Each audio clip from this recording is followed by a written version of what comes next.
وَلَقَدْ يَسَّرْنَا الْقُرْآنَ لِلذِّكْرِ فَهَلْ مِن مُدَّكِرٍ۔ السلام علیکم ورحمۃ اللہ۔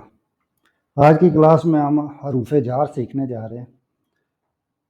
تعارف کے طور پہ ہم اس کو پہلے پارٹس آف سپیچ میں پڑھا ہے، اب ہم ان کا استعمال اور ان کی جو قوانین ہیں وہ سیکھیں گے۔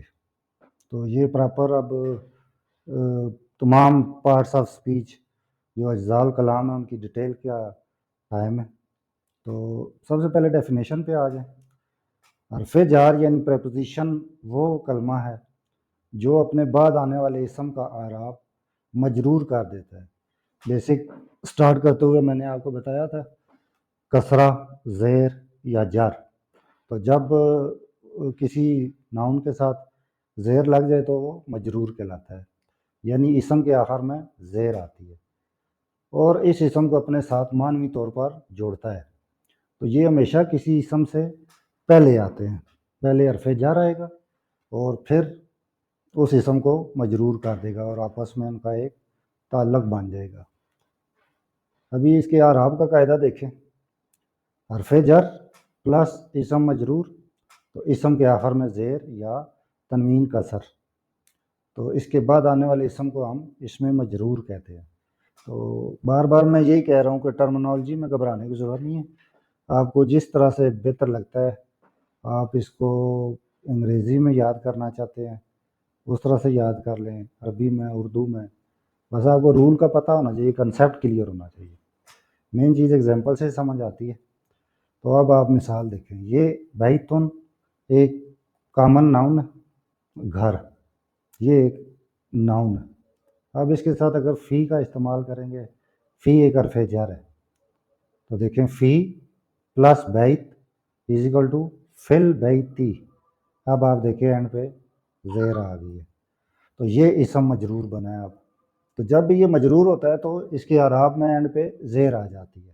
گھر میں، اعلیٰ یہ ایک حرف جر ہے اور مکتب ایک اسم ہے، تو مکتبن ایک اسم تھا، المکتبو یہاں پہ پیش تھی، یہاں پہ دمہ تھا اس آخری با پہ، لیکن حرف جر لگنے کے بعد جو تبدیلی آتی ہے تو اسم سے پہلے اگر حرف جر آ جائے، فی، علی، من، جو بھی حرف جر ہے وہ پھر اسم کو مجرور کر دے گا، یعنی اس کے اینڈ پہ زیر آ جائے گی۔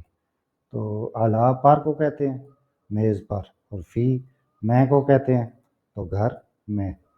مزید اس کی آپ اگزامپل دیکھیں۔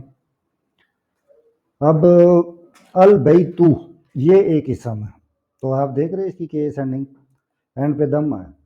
البیتو یہ ایک ڈیفینٹ ناؤن ہے، تو اب جب اس کے شروع میں حرف جر لگ گیا تو یہ بن گیا فل بیتی۔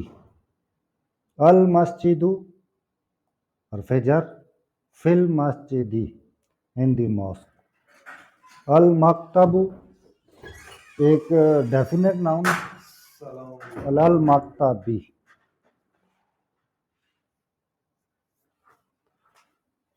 السریر یہ ایک ڈیفینٹ ناؤن ہے، شروع میں اس کے علی لگ گیا، علی السریری بستر پر، تو حرف جر لگنے سے اسم مجرور ہو جاتا ہے اور پھر اس کمبینیشن کو ہم کہتے ہیں جار مجرور۔ تو انشاءاللہ اسی طریقے سے میں آپ کو تھوڑا تھوڑا کر کے ایڈوانس لیول تک عربی سکھاؤں گا اور آپ اس کو آگے دیکھتے رہیں انشاءاللہ۔